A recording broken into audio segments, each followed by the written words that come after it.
Then we're back. Hey guys, welcome back. Just a little halfway reminder that we are totally donation-based, so if you're taking anything away from this, feel free to toss a few dollars in our little donate box. Yeah, and if you didn't bring cash, we also have a square on us.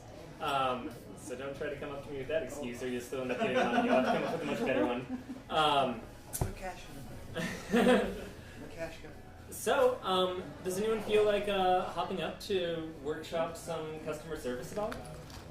For what they do currently with their customer service, or what they'd like to do, anything like that? Volunteers for the hot seat? Well, I mean, one thing we were just talking about, I mean, it's interesting, you mentioned, amongst other things, the idea of referring people to your quote-unquote competitors. Yeah. And we do that as a matter of course. That's kind of what we do. And there's actually two things that we do. Number one, if someone comes in looking for a product that we do not have, we will find it for them. We'll figure out where it's available, and usually if someone's there in front of me, it's kind of like they came in for something and we don't carry that. And then I'll find it, I'll call up the store that has it, make sure they have it in stock, and tell them I'm sending this person to you, put it on hold if something is rare. But the flip side of it is that we also stay aware of what's happening with those places that we're referring people to. Because ultimately, if I'm referring a customer who I value and is important to me into a customer service experience that's negative, because it turns out, yes, this store or this area has the right product, but their customer service just is not up to snuff, or they have a bad experience, that's something that kind of reflects, I think, ultimately reflects poorly on us. Mm-hmm. And yeah, definitely. So we actually, one thing that we do is we kind of keep a list of people who we readily, refer to, and in some cases, people who we absolutely do not. Nice. And I hate to kind of have that, this kind of hit list of people who haven't got it, but it's important to us that, we have that relationship. And I think anyone in the industry kind of has those too. Definitely like contractors I talk to and my friends who do any kind of labor like that, like they have their list of contractors who they will not recommend if there's a job to be done, their list of people who they think will do the job right. Yeah.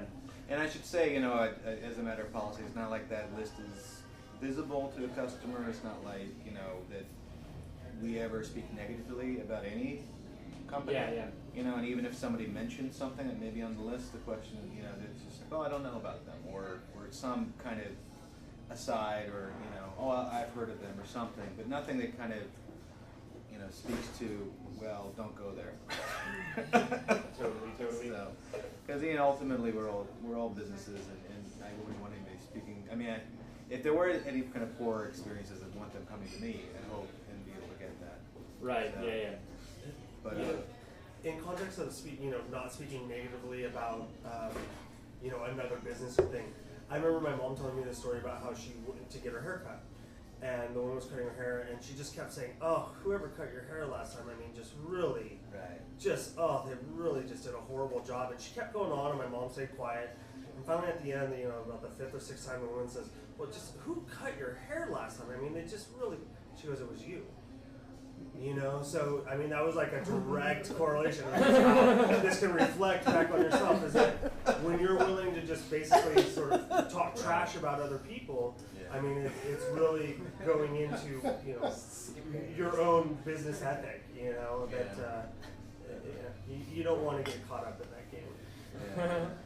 Yeah. We actually had in terms of that, we had a really bad experience over the last year in a collaboration with a partner with a nonprofit that we were working with, and I'm not going to name names here, but basically we have an event space we provided for free to nonprofits, not every nonprofit, but certain nonprofits, and we had been kind of providing this opportunity for this nonprofit because they were providing a valuable service to our customers, and we had this relationship for years, and that relationship had raised thousands and thousands of dollars for them. And basically, the thing they were doing in this space was they were offering some classes, and they were collecting customer fees and everything else, and getting money. And we helped develop a special course that would be oriented towards our clientele, which is primarily expecting new parents. And that company, that nonprofit, where we had always been dealing with the local branch, all of a sudden, they didn't tell us anything. Suddenly, all like signups and so forth were being handled by some national call center. And it turned out not only was it a national call center, it was some national contracted call center. And lo and behold, we start getting complaints of people not, being able to get through. And they're coming to us, and we had no way to resolve it because we couldn't. Because when we talked to people locally, they couldn't help us, so we started referring people to them. They're like, "Well, you have to fill out this complaint form and then send it in."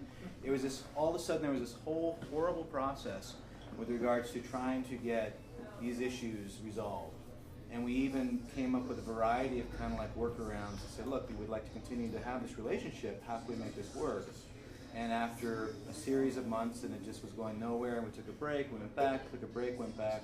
We finally just had to cut them loose, and ultimately we're still providing the same service. We're now providing in-house. We're basically contracting someone to provide the class, and the upside for us is now we're getting all this revenue that we didn't have before. But the downside for them is they lost us. They lost us as a community partner. And it was like just banging our head against the door to have them hear us. And the worst thing was the people locally heard us loud and clear, but it was not getting further than that. And that type of experience is that's where the empathy is just, it becomes meaningless. It's at some point you don't care that they agree with you and they know it's a problem. It's well, you haven't fixed it. Yeah. So. But that was, honestly, even now we still get stuff, and I just know that there was probably, scores of people who had a bad experience, and ultimately it reflected poorly on us, even though it wasn't, our problem. And ultimately what we ended up doing is the times we've been able to try to identify, we have given those folks our own personal apology, provided them with a free gift certificate to our shop and so forth, and tried to at least put it a little bit in context, but just say we're really sorry. If we had any control over this, this would not have happened. Yeah. And here's we're sorry about it, and here's our little something to alleviate your inconvenience. So that kind of stuff is. Yeah, it's interesting. hard. Getting caught up in someone else's customer service is a really odd situation to be in. It's also I think it's also then kind of the same thing. One thing for us is that when people come in with a defective product, if they bought something from us, right, and we're a retailer, and the product has a problem, we just take it back and get a refund or exchange it or whatever. That's it. What we do not do is send that customer to the company. And say, oh, well, you need to call them up and deal with their warranty or deal with this or deal with that.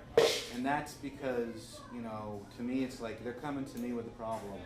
We want to resolve it right here and now because they're looking to me to solve it for them. Sure. They're not looking for me to tell them what they already know, is that, hey, this is the guy who made the product, and go talk to him. Right. No, again, I think that's that extra mile thing. I mean, even if it's just, handling that yourself. But, I mean, same thing, that is definitely not going the extra mile, is referring someone back to the manufacturer, I just realized, you guys were talking, that probably the best thing to do with this is just to, share some ridiculous customer service stories that people have. Because I have a feeling everyone has absurd customer service stories, whether it's on their end or on someone else's end that they've been a part of. Contrary-wise, I am also curious what people's frontline sort of cycles that they have in place are and how they handle some of the customer service and have their employees actually manage complaints that come in and things like that. I don't know if anyone has a good system that they think they have in place for their own customer service. They want to kind of throw it through the ringer. Otherwise, I'm totally happy sharing some stories of just ridiculous customer service. We have no employees, so it's the two founders who answer. Gotcha, yeah. And if you want to introduce yourself too for the Ken Aaron with Neighborhood Notes. Awesome, yeah. But our goal is always to make them happy in the end, because we want them to come back, and that's whether it's reader who's not doing anything with us for revenue, or advertiser, customer, business. It really comes down to Best examples I can give are two different ones. Someone bought an event listing. There was 2 or 3 mistakes that happened with the event listing. Combo of our mistakes and their mistakes. But it was just like, it was enough that it was just like, we're sorry for it all. And the event had already happened. The listing was out there, even with the errors on there. So it's really simple. We give them an event listing for the next listing. Just give it to them. They were very happy with that. But another one that was kind of fun actually was when we launched some new pages with a new form, there's bugs. And this was a new customer who had a problem filling out the form. But I had met with them face to face, so I was actually able to get them to try once to redo it. I said, our developers said they fixed it. Can you please try it one time? It didn't work. I said, send me everything. I'll take care of it. And put it up. And then when the developer was done, I got back to him and just followed up and said, it's done, it's fixed, it won't happen to you again, and thank you very much. And they were totally happy with that. And they did not mind, in that one instance, trying to help. Because I explained what happened and that it would be helpful if they could.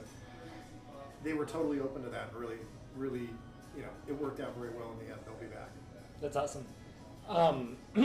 But to answer your question, frontline, it's us. So I was going to say, we kind of make it up as we go. So yeah. So just make it up as you go. so going through this, obviously you have authority, which is nice because you run the company. Mm-hmm. So that's a good thing that you run into problems with when you start delegating out that customer service. You don't need rules because you set your own rules. Right. Clearly. What about immediacy? Like, how often do you guys get back to people on average for answering phone calls or emails or?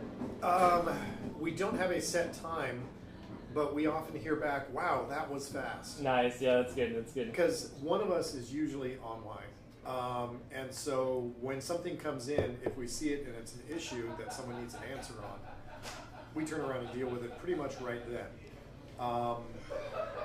If it's not, just depending on workflow of the day, it might wait a couple hours because it's email. Phone calls, try and answer as quickly as possible or get back to as quickly as possible. Yeah. And that's, same day. I was going to say, so usually like same day for email and phone calls? Email definitely same day. And same with phone calls. I mean, if we're spilling over the next day, in my mind, it's not good. So yeah. Yeah, that's awesome. And then what about like extra things? So like if someone's unsatisfied, obviously giving them a free next event listing is a really good one That's to do. That's the easy one. If they're not happy, if they ran an ad and they don't feel they got the impressions or something like that, we can always extend the ad run or give them something else. Say, well, if that didn't work out, so I'll try this and we'll give you a listing to do it and see how it works. We've often talked about and haven't actually done it yet, but the special surprise for good customers. It's something we want to implement where it'll happen. Yeah, I know how that goes exactly. But it is because there's a lot of people who have been supporters for a long time, and like some of the things we write about, we always realize we're always writing about new businesses. Well, there's businesses that have been here for 10, 20 years that are good, solid businesses that don't get the love anymore.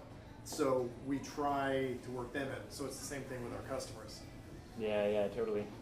Awesome. Well, that's great. And I didn't mean to interrupt. No, you're I great. just had You're a great. question. I'm wondering about, obviously dealing with complaints or issues or whatever could be for customers. But what about sort of preemptively, sort of the customer service message that you might be either trying to install or build within the culture of your company or put in like your media, like you were talking about copy earlier. I mean, do you have a few thoughts about sort of how to get the message out, whether it's on your website or Facebook, so that people that are potential customers are drawn to? Obviously, reviews are going to be a great source for people to rely on. Reviews are really good to get that out. But as a building business, you may not have a lot of reviews, or you're new to an area. It's like I'm new to Portland. It's true. So I think that the businesses that you actually need that in are businesses where people are worried about bad customer service. Like there are whole business fields where like people won't, like they're not actively seeking to know that this website has good customer service because they just don't expect anything to go wrong. You know what I mean? Sure. Like I didn't look up Facebook's customer service before I signed up for them, for example.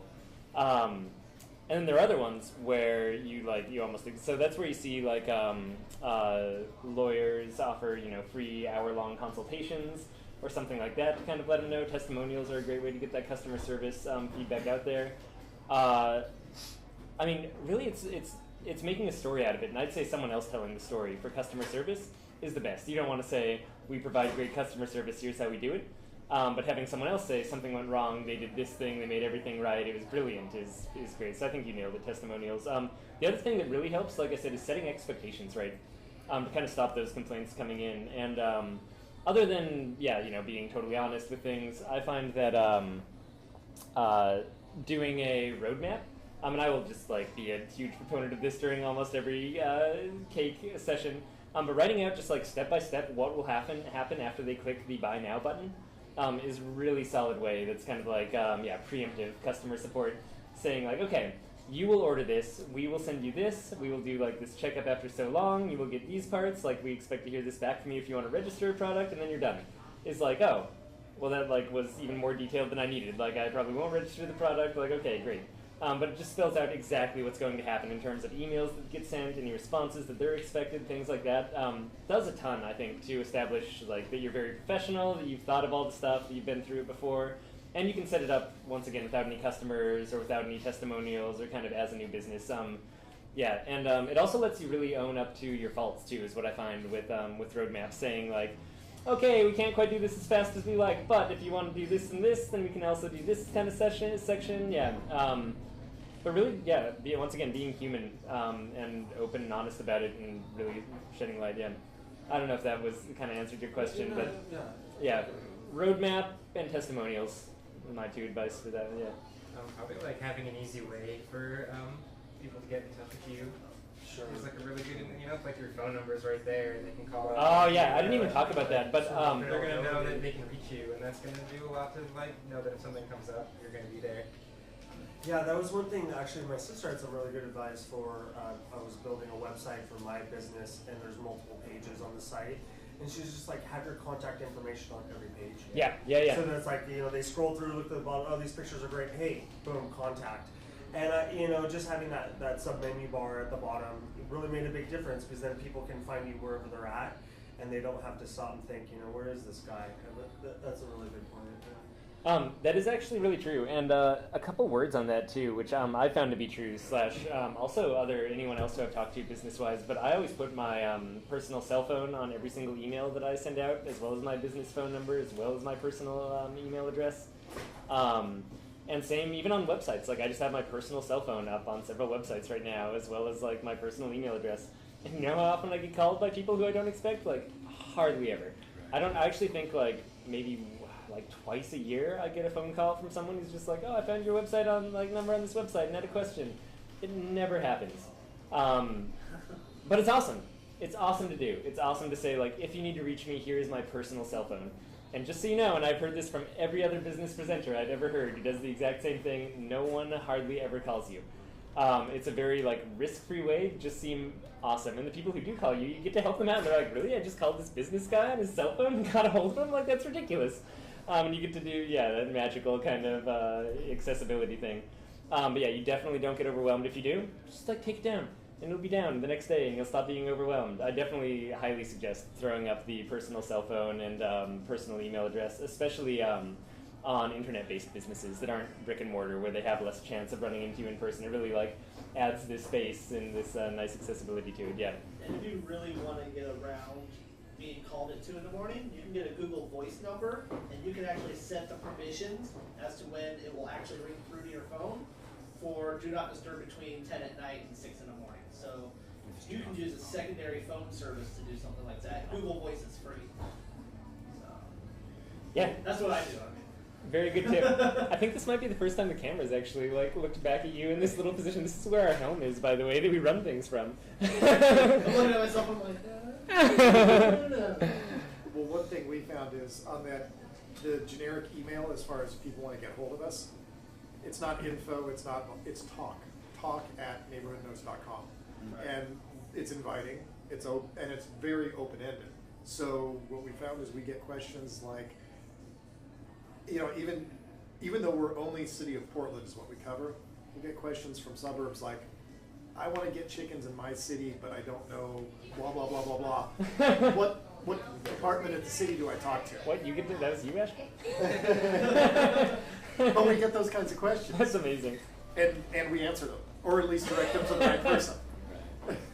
Oh, you can't let that go unanswered. No, that's a gold mine. That's brilliant.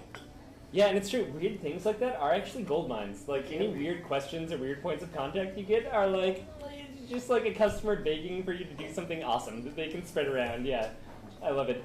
No, we're not in your city, but if you want to get chickens, I did some research. And Go to this department, talk to them. yeah, absolutely. Here, let me Google that for you. Pretty much.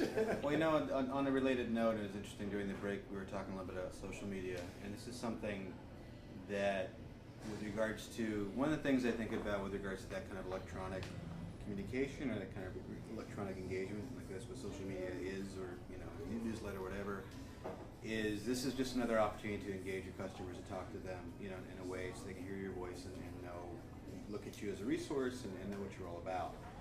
And so, you know, if whatever question we may get at the store, you know, in person or on the phone, whether it's, you know, directly related to product or otherwise, you know, the presumption, of course, is that other people have that same question. Mm-hmm. And it's easy enough to mention that, you know, within Facebook or some other kind of social media, and like, hey, you know, someone was asking about this, here's the story on it. And it could be anything. Like we had, you know, a customer asked, we have an event space, and they were asking about the couch covers. Where'd you get your couch covers? And I said, well, actually, no, those are painter drop cloths. So they've just been washed, and so they're softer now. But that kind of thing, it's just kind of a neat thing to put out there. And actually, that particular one, we threw that question out to, you know, kind of say, hey, we customers asking us this, and this is what it was. And on Facebook, I got a lot of comments and likes and everything else. That's great. And asking about how to make customer service more visible too. We do that too. Yeah, posting up on Facebook is a great way, / Twitter or anything like that is a great way to make your customer service more visible, like in the moment as it's happening. Yeah. Yeah, but that's the thing is too, is I think that it becomes like another avenue, especially if you think about, you know, customer service, like anything you do in a business takes a certain amount of energy. You know, it's going to take a certain amount of thought and so forth. And if you've, you know, sat down, actually one of the reasons why I like to also put the stuff on Facebook is because then I'm more likely to remember the answer, especially if it's something that's kind of out of the ordinary. It's kind of like, oh yeah, well, I found this, and so then I can put it out there. Like someone was asking where to find christening gowns. Well, you know, we put down, we don't carry christening gowns, but hey, these are some places that we recommend you can find christening gowns. We wouldn't call around, that type of thing. So then it's like the answer's out there, and if the question comes up again, I have a way to find it. Or think about it. No, that's awesome. And it's kind of like that extra mile thing too.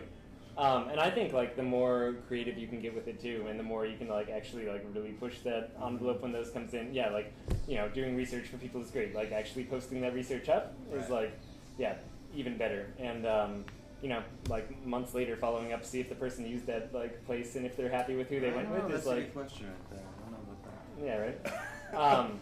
But it's like, once again, it's that follow-up thing. Like, follow-up is really the magic in this, because it's like when people don't expect it at all. I find, yeah, if people call in with some weird question, and you actually call them back a couple months later, like if you happen to have solved it, yeah, it's just amazing. Like, they're incredibly stoked. And it takes that's follow-up is where, I guess, so the reason I love it so much, right, I'll switch back into talk mode for 1 second. The reason I like follow-up so much is because I was just talking to Time about this outside.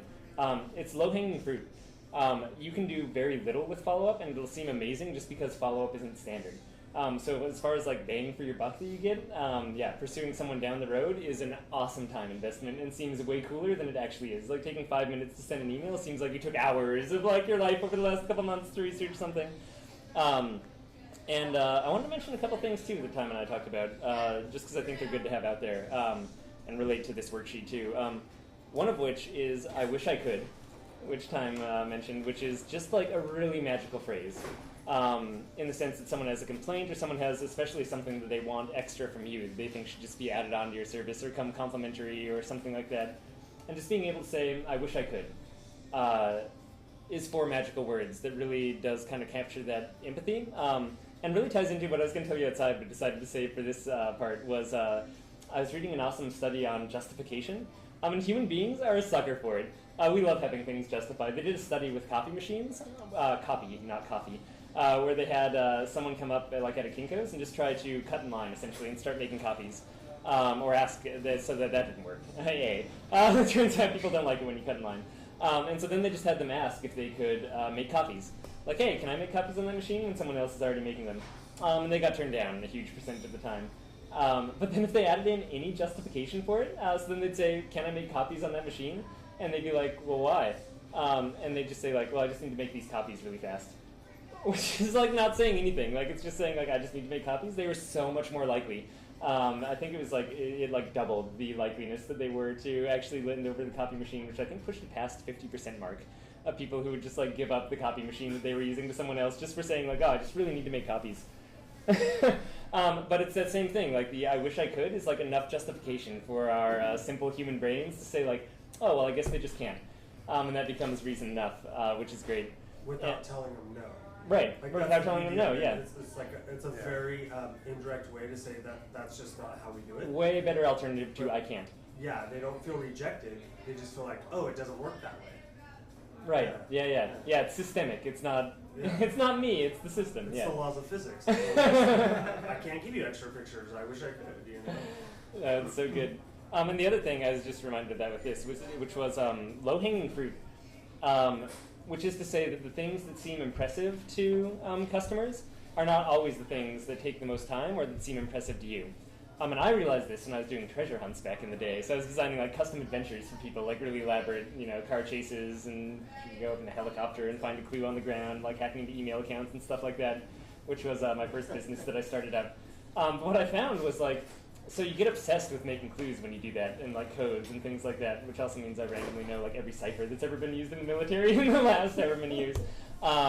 But the clues that made people the happiest actually took very little time to develop and toss out there. Like it was just a little template for a couple clues that I had that took me like 5 minutes, and so I'd feel like I was just like cheating customers basically for spending 5 minutes on like a clue that I thought I would spend an hour on or something like that. But they just loved them so much more than the clues that I'd spend 3 hours on, and it's because they were legitimately more fun. Like just because it takes more time does not mean it's better. And the nice art parallel that I have to this is my friend who does portraits. And inevitably, the things that people compliment are her eyes and like the little twinkle that she has and like the eyes of the portraits that she draws. And she was just telling me she's so frustrated with that because she's like, the twinkle is the easiest thing to get. Like I could do that with my hands tied behind my back. Essentially, like it's that is like one of the first things I learned how to do. And it's so not like she's like hair. Hair is really hard for me. Like I have trouble capturing like someone's hair. And she's like, I wish people would appreciate that. But yeah, the thing she ends up spending be like 15 hours, on a single portrait on, and the thing she ends up spending 5 minutes on are not representational of what people admire of it. So one thing for customer service that's really nice is picking those low-hanging fruit, like adding the twinkle in the eye, or doing the clue that takes 5 minutes that people are blown away by, ends up being way better. So even if it takes you no time, and I don't know, don't judge the quality by how much time it takes you to complete it, I guess is another thing. I meant to toss that out in mid-speech before and just didn't. How are we doing on time, speaking of time? Okay, well in that case we'll call it quits. We usually just stop around 8 o'clock, regardless of where we are. But anyone who wants to is free to stay afterwards and have a beer and hang out. I usually grab at least one beer afterwards and just kind of like chat. Thank you so much to our listeners, our viewers online, and I hope you guys all had a good time. Once again, we are donation-based, so feel free to pitch in some money. All right, guys, thank you so much for coming out. Thank you.